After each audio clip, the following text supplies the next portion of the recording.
الحمد لله نحمده ونستعينه ونستغفره ونعوذ بالله من شرور أنفسنا ومن سيئات أعمالنا من يهده الله فلا مضل له ومن يضلل فلا هادي له وأشهد أن لا إله إلا الله وحده لا شريك له وأشهد أن محمدا عبده ورسوله يا أيها الذين آمنوا اتقوا الله حق تقاته ولا تموتن إلا وأنتم مسلمون يا أيها الناس اتقوا ربكم الذي خلقكم من نفس واحدة وخلق منها زوجها وبث منهما رجالا كثيرا ونساء واتقوا الله الذي تساءلون به والأرحام إن الله كان عليكم رقيبا يا أيها الذين آمنوا اتقوا الله وقولوا قولا سديدا يصلح لكم أعمالكم ويغفر لكم ذنوبكم ومن يطع الله ورسوله فقد فاز فوزا عظيما أما بعد فإن خير الحديث كتاب الله وخير الهدي هدي محمد صلى الله عليه وسلم وشر الأمور محدثاتها وكل محدثة بدعة وكل بدعة ضلالة وكل ضلالة في النار. بزرگوں، نوجوان ساتھیوں، ابھی جو خطبہ آپ کے سامنے پڑھا گیا ہے، حدیثوں میں اس خطبے کا نام ہے خطبۃ الحاجہ. اللہ کے نبی صلی اللہ علیہ وسلم کا دستور تھا جب بھی کسی بات و نصیحت کی مجلس میں آپ تشریف فرما ہوتے تھے تو پہلے یہ خطبہ پڑھتے تھے اور اس کے بعد حالات کی مناسبت سے آپ کا بیان ہوتا تھا. اسی طریقے سے جمعہ کے دن بھی اللہ کے نبی صلی اللہ علیہ وسلم کا طریقہ تھا کہ پہلے آپ یہ خطبہ پڑھتے تھے، اس کے بعد حالات حاضرہ پر سیر حاصل آپ کا خطاب ہوا کرتا تھا. اسی طریقے سے عیدین کے موقع پر بھی اللہ کے نبی صلی اللہ علیہ وسلم کا دستور تھا کہ پہلے آپ یہ خطبہ پڑھتے تھے اور اس کے بعد عیدین کے احکام و مسائل بیان کیا کرتے تھے. اور اسی طریقے سے نکاح کی تقریب میں بھی اللہ کے نبی صلی اللہ علیہ وسلم کا طریقہ تھا کہ پہلے آپ یہ خطبہ پڑھتے تھے اور اس کے بعد ایجاب و قبول کی باری آتی تھی. یہی وجہ ہے کہ آج بھی پوری دنیا میں جہاں کہیں نکاح کی تقریب منعقد ہوتی ہے، قاضی صاحب کی زبانی کہیں کھڑا ہو کر، کہیں بیٹھ کر، کہیں آہستہ سے، کہیں زور سے یہ خطبہ ضرور پڑھا اور سنا جاتا ہے. آخر اس خطبہ میں کیا کہا گیا ہے؟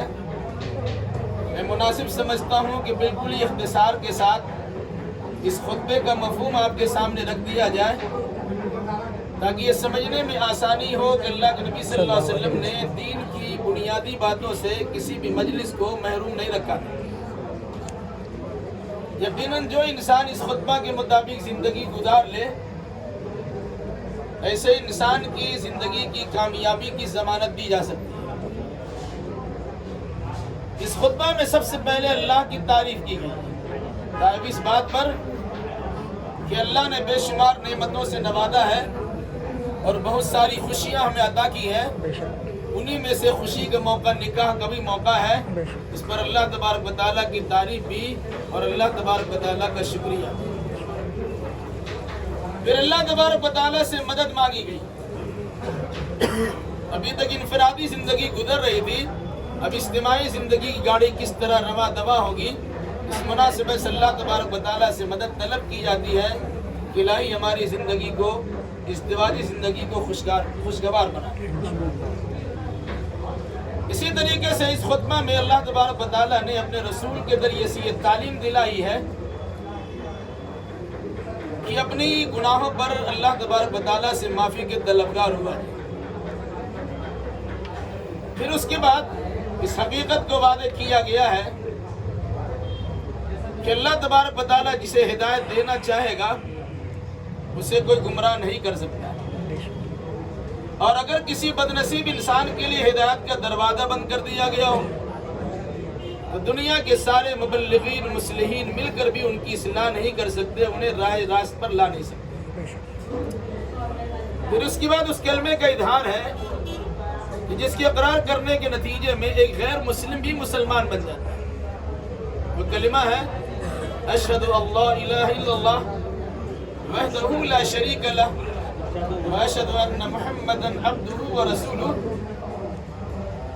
میں گواہی دیتا ہوں کہ اللہ کی سوا عبادت کے لائق کوئی نہیں ہے، وہ اکیلا ہے، اس کا کوئی شریک نہیں ہے، اور میں گواہی دیتا ہوں کہ محمد صلی اللہ علیہ وسلم اللہ کے بندے اور اس کے رسول۔ اس کے بعد قرآن مقدس کی مختلف 3 جگہوں سے 4 آیات کریمہ پڑھی جاتی ہیں۔ سب سے پہلے سورہ آل عمران کی ایک آیت پڑھی گئی ہے جس میں اللہ تبارک و تعالیٰ نے دنیا کے سارے مسلمانوں کو مخاطب کرتے ہوئے یا ایمانداروں سے خطاب کرتے ہوئے کہا ہے کہ اللہ سے اتنا ڈرو جتنا ڈرنے کا حق ہے، اور کوئی انسان اللہ سے ڈرنے کا حق اس وقت تک ادا نہیں کر سکتا ہے جب تک کہ اس کی مکمل زندگی اسلام کے سانچے میں ڈھلی ہوئی نہ ہو۔ اس مناسبت سے کہا گیا وَلَا تَمُوتُنَّ إِلَّا وَأَنْتُمْ مُسْلِمُونَ۔ یاد رکھنا جب کبھی اور جہاں کہیں بھی تمہاری موت واقع ہو تو مسلمان ہونے کی حالت میں موت واقع ہو۔ دوسری آیت کریمہ پڑھی گئی جو سورہ نساء کی پہلی آیت، اس میں اللہ تبارک و تعالیٰ نے دنیا کے سارے انسانوں کو خطاب کرتے ہوئے اللہ سے ڈرنے کا حکم دیا ہے اور رشتہ داری کے نبھانے کی تاکید بھی کی ہے، اور ساتھ ساتھ یہ یاد دلایا ہے کہ انسان دنیا میں آیا کیسے۔ اللہ نے آدم علیہ السلام کو پیدا کیا، انہی کے بائیں پسلے سے حضرت حوا کو نکال دیا، ان دونوں کے میل ملاپ سے تناسل کا سلسلہ جاری ہوا، بے شمار مرد و عورت پر مشتمل انسان کو دنیا میں پھیلا دیا گیا۔ پھر اس کے بعد کہہ رہا اللہ کہ اللہ سے ڈرو اور رشتہ داری کا خاص خیال رکھو، اگر اس سلسلے میں کسی قسم کی کوتاہی کرو گے جان لو کہ اللہ تعالیٰ تمہاری ساری حرکتوں پہ کڑی نگاہ رکھے۔ تیسری اور چوتھی آیت کریمہ پڑھی گئی جو سورہ احزاب کی آیت ہے، اس میں اللہ تبارک و تعالیٰ نے پھر ایک بار اہل ایمان کو، ایمان کے دعوے داروں کو مخاطب کرتے ہوئے کہا ہے اے ایمان والو اللہ سے ڈرو، اور جب بھی بولو تو بالکل سچی پکی باوزن بات بولا۔ پھر اس کا فائدہ بتلا گیا، اللہ تمہارے عملوں کو سدھار دے گا اور تمہارے گناہوں کو بخش دے گا۔ اور اس کے بعد کیا کہ فرمایا کہ جو انسان صرف اللہ کی عبادت کرتا ہے اور وہ عبادت محمد الرسول اللہ صلی اللہ علیہ وسلم کے طریقے کے مطابق بجا لاتا ہے فقد فاز فوزا عظیما، وہ انسان بڑی کامیابی کو حاصل کرے گا۔ اس کے بعد خطبہ کا بالکل اخیر حصہ میں بعد تمام باتوں میں سب سے بہترین بات کتاب اللہ یعنی قرآن مقدس کی بات ہے، اور تمام طریقوں میں سب سے بہترین طریقہ محمد الرسول اللہ صلی اللہ علیہ وسلم کا طریقہ ہے جس کا نام حدیث اور سنت ہے، اور تمام چیزوں میں سب سے بدترین چیز دین میں اپنی جانب سے کسی نئی چیز کی ایجاد و شروعات ہے جنہیں شریعت کی اصطلاح میں بدعت کہا جاتا، وَكُلُّ بِدْعَةٍ ضَلَالَةٍ وَكُلُّ ضَلَالَةٍ فِي النَّارِ۔ ہر بدعت گمراہی ہوتی ہے اور گمراہی کا انجام جہنم کے سوا کچھ نہیں۔ یہ ہے خطبہ مسنونہ جو نکاح کے موقع پر بھی پڑھا جاتا ہے۔ 1.5 منٹ آپ غور چاہیے۔ جن آیاتوں کو خطبہ مسنونہ میں شامل کیا گیا ہے ان آیاتوں میں بطور خاص اللہ سے ڈرنے کا حکم۔ علماء اس کی حکمت یہ بتلاتے ہیں کہ انسان کو معمولی تکلیف پہنچتی ہے تو اللہ کی رٹ لگاتا ہے، اللہ کا مالا جپنا شروع کرتا ہے، ٹھیس لگ جائے الہی تکلیف کو دور کر دے، خوب اللہ کرتا ہے۔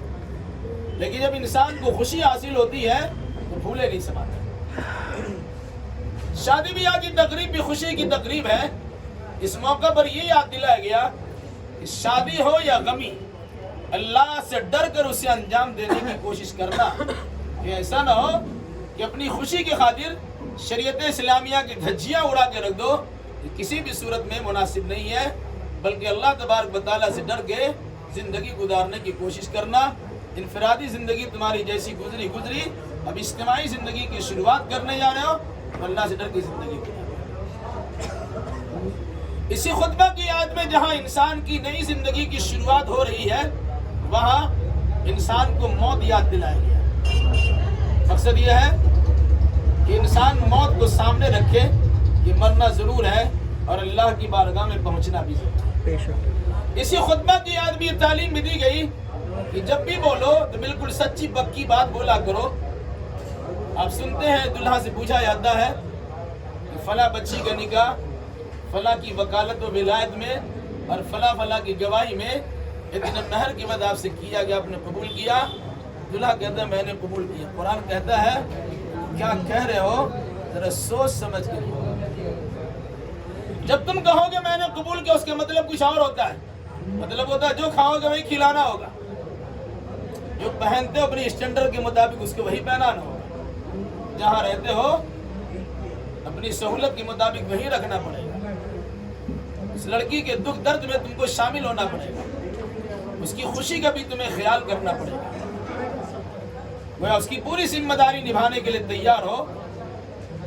صداقت و سچائی پر مشتمل گفتگو کرتے ہوئے لوگوں کے سامنے کہو میں نے قبول کیا۔ اور اگر سب کے سامنے اقرار تو کر لیا اور بعد میں انکار ہوتا ہے، سستی اور غفلت ہوتی ہے، اس سے پہلے اللہ تبارک و تعالیٰ یاد دلا چکا ہے ان اللہ کان علیکم رقیبا، اللہ تمہاری ساری حرکتوں پہ کڑی نگاہ رکھے۔ اس مناسبت سے نکاح کا پیغام، نکاح کو خطبہ در حقیقت محتاج زندگی گزارنے کا ایک پیغام۔ اس خطبہ کی آخر میں یہ بات بھی آئی آپ کے سامنے کہ سب سے بہترین بات کتاب اللہ یعنی قرآن مقدس کی بات ہے، اور مسلمان اس پر جان چھڑکنے کے لیے تیار ہے۔ وہ غیر مسلم اگر قرآن کے خلاف بول دے اب اس کی زبان تراشنے کے لیے تیار ہوتے ہیں، ہاتھ پیر سے اس کی بے حرمتی کرے تو ہاتھ پیر توڑنے کے لیے تیار ہوتے ہیں۔ لیکن بدقسمتی کی بات یہ ہے وہ قرآن ہمارے گھر میں موجود ہے، الماری کے سب سے اونچا حصے پہ رکھا گیا ہے، ہمارا ہاتھ ہی نہیں پہنچتا ہے، اتارنے کی نوبت نہیں آتی ہے، پڑھنے کی توفیق نہیں ملتی، سمجھنا عمل کرنا اور اس کی دعوت کو عام کرنا تو بہت دور کی بات ہے۔ اسی طریقے سے ہم میں سے ہر انسان کہتا ہے کہ سب سے بہترین طریقہ محمد الرسول اللہ صلی اللہ علیہ وسلم کا طریقہ ہے، لیکن عام طور سے عملی زندگی میں یہ چیز نظر نہیں آتی۔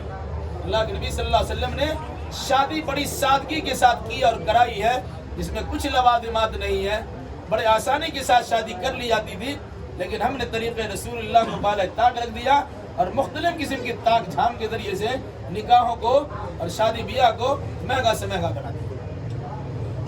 اسی خطبہ کی آخر حصے میں یہ بات کہی گئی کہ کوئی انسان اگر دین میں اپنی جانب سے کسی نئی چیز کی ایجاد و شروعات کرتا ہے تو بدعت کہلاتا ہے۔ اب شادی بیاہ کو دیکھ لیجئے، نت نئے رسم و رواج کی پابندیاں ہوتی ہیں، فلاں رسم نہ کرے تو پھوپا ناراض، فلاں رسم نہ کرے تو ماما ناراض، فلاں کام نہ کرے تو چچا ناراض، فلاں کام نہ کرے تو دادا ناراض۔ ساری چیزوں کی سارے لوگوں کی ناراضگی کا خیال کیا جاتا ہے، لیکن اللہ اس کے رسول کی ناراضگی کا خیال نہیں ہوتا۔ جبکہ اس خطبہ میں کہا گیا جو نئی چیزیں آپ نے نکالی ہیں یہ بدعت کی قسم کی چیزیں ہوتی ہیں، اس پر گمراہی کا فتویٰ لگتا ہے اور اس کا انجام جہنم کے سوا کچھ نہیں۔ یہ خطبہ مسنونہ در حقیقت ایک پیغام ہے جو نکاح کے موقع پر یہ پیغام دیا جاتا ہے کہ ابھی سے اپنی اصلاح کر لیجئے اور نئی زندگی کی شروعات کتاب و سنت کے مطابق کرنا شروع کریں۔ اسی میں سے ایک بات کی طرف اشارہ کر کے بات ختم ہوتی ہے۔ عام طور سے دیکھا جاتا ہے کہ نکاح قبول کرا لینے کے بعد سب لوگ دلہا سے زبردستی کہتے ہیں کہ یہ کھڑا ہو کے السلام علیکم۔ آپ میں سے کسی سے اگر کہیں گے بیچ میں کھڑا ہو کے السلام علیکم کر لیجیے گا، نہیں کر سکتے ہیں۔ بھائی آنے والا سلام کرتا ہے، جانے والا سلام کرتا ہے، بیچ میں کسی کو اٹھا کے سلام کرنا کیا معنی رکھتا ہے؟ اس لحاظ سے یہ دلہا آپ کے سامنے تو اٹھیں گے نہیں، چونکہ ان کی وجہ سے مجلس رچائی گئی ہے، یہ محفل سجائی گئی ہے، تو ہماری آپ کی ذمہ داری ہوگی ہم ان کے قریب پہنچیں گے اور انہیں مبارکبادی کی وہ دعا دیں گے جو دعا اللہ کے نبی صلی اللہ علیہ وسلم نے اپنے زمانے میں دلہا دلہن کو دیا ہے۔ اور ہماری بدقسمتی ہے کہ نکاح کی مجلسوں میں شرکت تو کرتے ہیں، دوستی کے تعلقات کا اظہار بھی کرتے ہیں، رشتہ داری کا دم بھی بھرتے ہیں، لیکن میاں بیوی کی حیثیت سے شادی شدہ ان جوڑوں کے لیے جو مخصوص دعا نکاح کے وقت میں ہو سکتی ہے، ہماری زبان سے وہ دعا کے کلمات تک نہیں نکل پاتے ہیں۔ مبارک ہو مبارک ہو کہتے رہتے ہیں۔ اس موقع پر ہمیں دعا سکھلائی گئی ہے بارک اللہ لکا وبارک علیکا وجمع بینکما فی خیر، اللہ برکت دے، برکت کی مسلسل بارش برسا دے، اور خیر اور دین کے معاملات میں آپ دونوں کے دلوں کو جوڑ کے رکھیں۔ یہ دعا ہے جو اللہ کے نبی صلی اللہ علیہ وسلم نے اپنے زمانے میں دلہا دلہن کو دیا اور دلہا دلہن کو دینے کا حکم دیا ہے۔ دلہا کے پاس آپ موجود ہیں، یعنی ان کلمات کے ذریعے سے مبارکبادی پیش کیجیے گا۔ دلہن کے پاس وہی جا سکیں گے جو ان کے محرم رشتہ دار ہے، کسی اور کو جانے کی اجازت نہیں ہوگی۔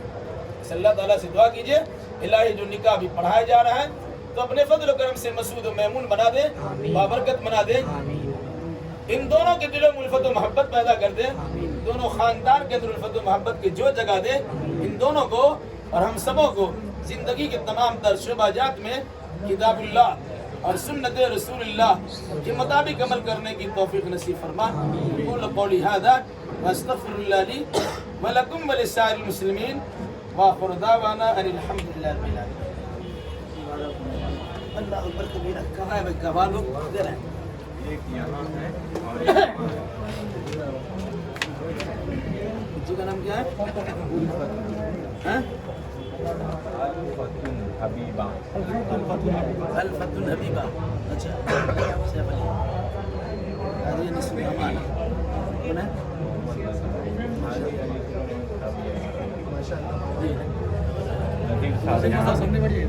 آ جائیں اللہ لڑکی کے والد کا نام تھا ولی الاسلام، الفتن حبیبہ ہے نا؟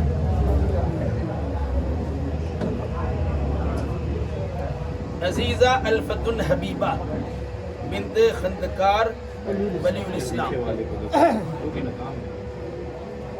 جناب خندکار ولی الاسلام صاحب کی وکالت میں اور ولایت میں، اور جناب حاجی انیس الرحمان اور جناب محمد نذیر صاحبان کی شہادت و گواہی میں 21,000 روپیے مہر کی عوض آپ کی زوجیت میں الفتن حبیبہ کو سامعین مجلس کے سامنے میں نے آپ کی زوجیت میں دیا۔ کیا آپ نے قبول کیا؟ زور سے کیا آپ نے قبول کیا؟ میں نے قبول کیا۔ بارک اللہ لکا وبارک علیکا وجمع بینکما فی خیر، آمین کہیے۔ آمین۔ برکت کی مثل دار بارش برسائے، خیر اور دین کے معاملات میں آپ دونوں کے دلوں کو جوڑ کر رکھے، آمین۔ جب سامان لگے ادھر ہو جائے گا، اللہ تعالیٰ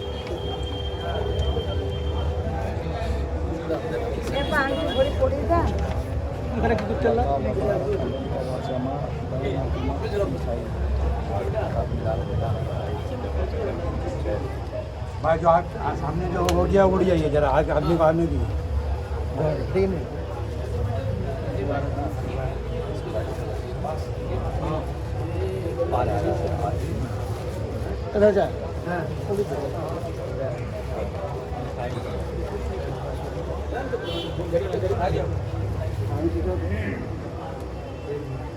چلو